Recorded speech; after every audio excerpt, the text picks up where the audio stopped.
Dr. Hub. In case you haven't subscribed, please do subscribe for updates. Pulmonary artery hypertension, and that is PAH, and we're looking at the drugs which are involved. So first is we look at the prostacyclin derivatives. So this is the prostacyclin derivatives.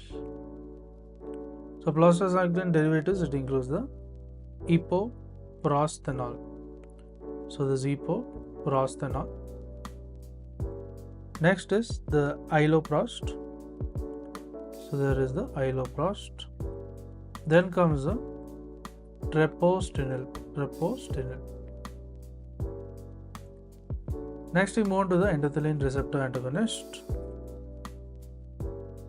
To watch the full video, please click on the link below and it will redirect you to the main video.